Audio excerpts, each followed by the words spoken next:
Hello दोस्तों, स्वागत है आप सबका आपके अपने YouTube channel math magic Patna में। तो जैसा कि मैं आप लोगों के बीच प्रीवियस ईयर वोकैब का प्रैक्टिस सेट चलवा रहा हूँ, जिसमें आज हमारा इडियम्स और फ्रेजेस का दूसरा सेट है ये। इससे पहले इडियम्स और फ्रेज का एक सेट हो चुका है, तो ये आज आप लोग के बीच इडियम्स और फ्रेज का दूसरा सेट है।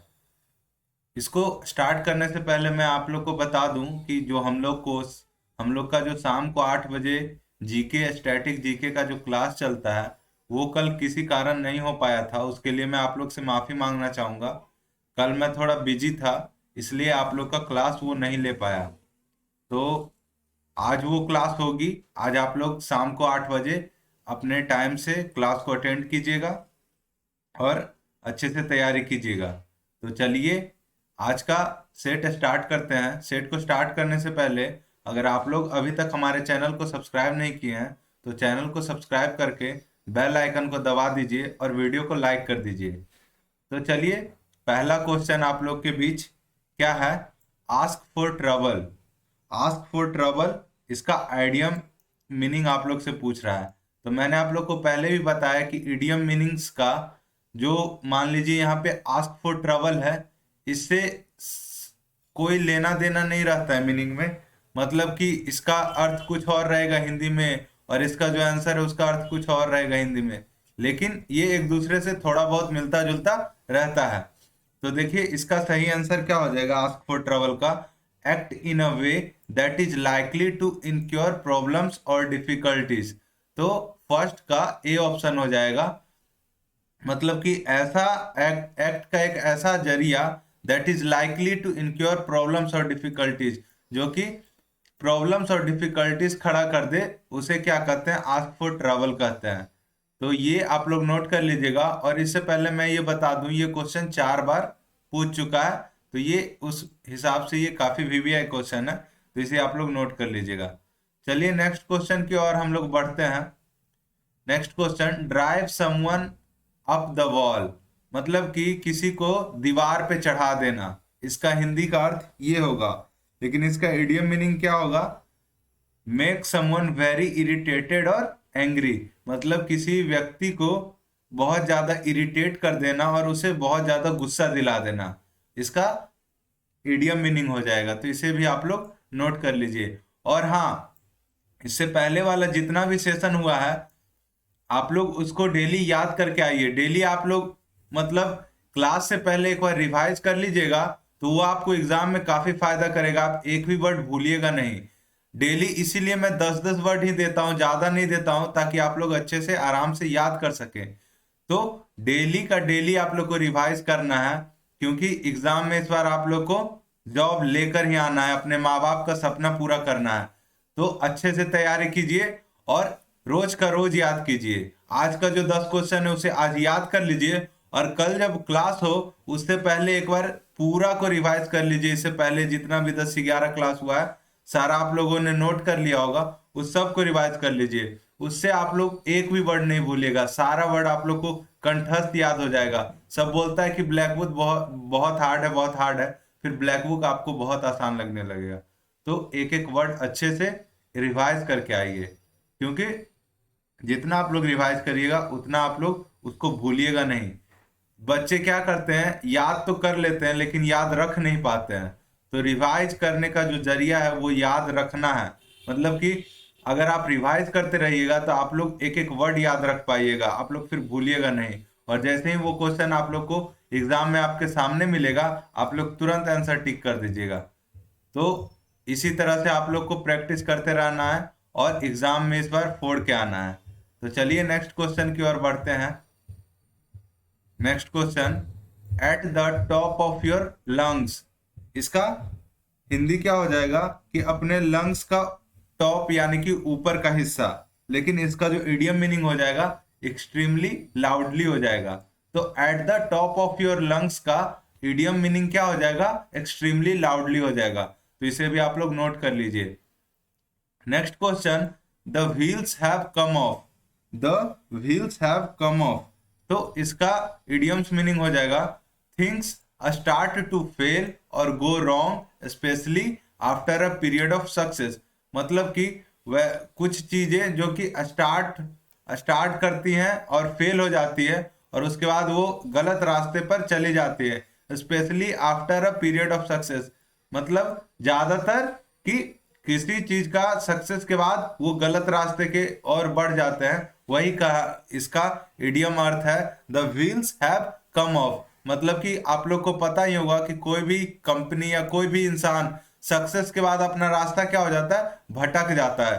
तो वही इसका सही अर्थ है the wheels have come off, things start to fail और go wrong specially after a period of success. इसे भी आप लोग याद कर लीजिए। Next question, be left stranded. क्या है?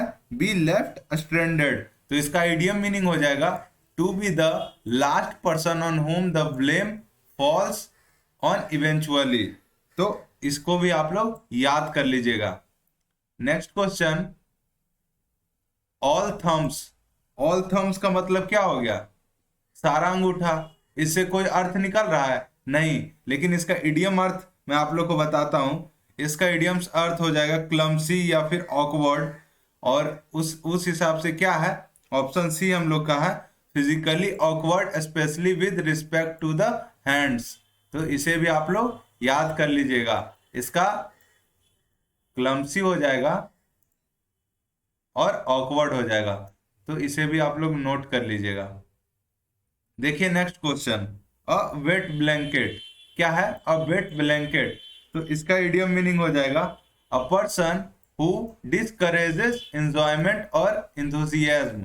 मतलब कि जो कि मौज मस्ती को डिस्करेज, मतलब कि उत्साह, करेज मतलब क्या होता है? उत्साह देना। और डिस्करेज उसका एंट हो गया, मतलब कि जो कि इंजॉयमेंट से उसको कोई लेना देना नहीं है, उससे उससे उसको निगेटिव फीलिंग्स होता है, वो हो गया a wet blanket. Next question, a thorn in the flesh. A thorn in the flesh. तो इसका इडियम मीनिंग हो जाएगा a source of continual annoyance और trouble. A source of continual annoyance और ट्रबल। मतलब कि देखिए a thorn in the flesh का थॉर्न का मतलब क्या होता है? कांटा होता है। फ्लेश का मतलब मांस होता है। तो मांस के अंदर एक कांटा, इसका मतलब कि क्या है? एक ट्रबल से रिलेटेड वो वर्ड हम लोग को दे रहा है। तो इससे आप लोग पकड़ लीजिएगा कि अ सोर्स ऑफ कंटिन्यूअल अनोयंस और ट्रबल। तो इसका सही आंसर ऑप्शन सी हो जाएगा। Next question, a ray of hope. इसका आंसर आप लोग सभी बताइए। ये बहुत ही आसान क्वेश्चन है, इसका उपयोग भी बहुत सारे लोग करते हैं। तो इसका आंसर आप लोग बताइए। मैं आप लोग के बीच 10 सेकेंड का टाइम देता हूं, जल्दी जल्दी इसका आंसर बताइए। अ रे ऑफ होप, आशा की किरण। चलिए जल्दी जल्दी आंसर बताइए। तो चलिए आप लोग का टाइम समाप्त हुआ और कुछ बच्चों ने इसका सही आंसर भी दिया है। इसका सही आंसर हो जाएगा option D, something that provides a small amount of optimism in a difficult situation. मतलब कि एक बहुत ही गंभीर स्थिति में आप लोग को कोई, मतलब आशा की किरण हो गया। आशा की किरण मतलब आप बहुत ही डिफिकल्ट सिचुएशन में हैं, उस समय आप लोग को कोई मददगीर मिल गया या फिर कोई आप लोग की मदद कर दिया, या किसी तरह से भी आप लोग उस डिफिकल्ट सिचुएशन से बाहर आ गए। तो वो जो कारण है वही क्या है? आशा की किरण है, ray of hope. Next question देखिए, माइंड योर लैंग्वेज। इसका भी आंसर आप लोग कमेंट बॉक्स में जल्दी जल्दी बताइए। इसके लिए भी मैं आप लोग के बीच 10 सेकंड का टाइम दे रहा हूं। यह भी काफी उपयोग किया हुआ इडियम्स है, जल्दी इसका आंसर बताइए। तो चलिए इसका आंसर क्या हो जाएगा? ऑप्शन सी हो जाएगा, tell someone to speak politely. देखिए माइंड योर लैंग्वेज का उपयोग कब हम लोग करते हैं? जब कोई दो व्यक्ति आपस में बात कर रहा है और एक व्यक्ति गुस्से में कुछ अपशब्द या फिर ज्यादा लाउडली बोलने लगता है, तो उसे अगला व्यक्ति क्या बोलता है? Mind your language. इसका मतलब क्या होता है कि वो अगले व्यक्ति को क्या बोल रहा है कि स्पीक पोलाइटली, मतलब कि आराम से बोलिए, ज्यादा जोर से मत बोलिए। तो यही इसका सही आंसर है। तो ऑप्शन सी इसका सही आंसर है। तो ये था आज का आप लोग का 10 इडियम्स और फ्रेजेस। आशा करता हूं इसमें आप लोग अच्छा खासा सही किए होंगे, जितना सही हुआ है आप लोग कमेंट बॉक्स में ईमानदारी से अपना नंबर बता दीजिएगा कि आप लोग 10 में से कितना सही कर पाए हैं। तो ये था आज आप लोग का 10 क्वेश्चन। हाँ, और मैं एक और बात आप लोग से पूछना चाहूंगा कि कल एक पोस्ट पे कमेंट आया हुआ था कि सर जो वोकैब का क्लास है उसमें 10 क्वेश्चन की जगह 50 क्वेश्चन कर दीजिए। तो मैं आप लोग से पूछना चाहूंगा कि आप लोग को 50 क्वेश्चन कर दिया जाए या ना किया जाए, या फिर 10 क्वेश्चन ही रहने दिया जाए, या फिर 50 की जगह 25 20 कुछ कर दिया जाए। तो ये आप लोग कमेंट बॉक्स में कमेंट कीजिएगा कि आप लोग को कितना क्वेश्चन दें, ताकि आप लोग डेली याद कर पाए। इतना मत बोल दीजिएगा कि आप लोग से याद ही ना हो, क्योंकि मेरा काम सिर्फ रटवाना नहीं है, नौकरी दिलवाना है। तो इससे इतना ही बोलिएगा जितना आप लोग डेली याद कर पाए। तो यही था आज के वीडियो में। आशा करता हूं आप लोग को अच्छे से समझ में आया होगा। तो मिलते हैं नेक्स्ट वीडियो में 8 बजे आप लोग के बीच प्रीवियस ईयर स्टैटिक जीके की क्लास में। तो तब तक के लिए बाय बाय, टेक केयर, जय हिंद।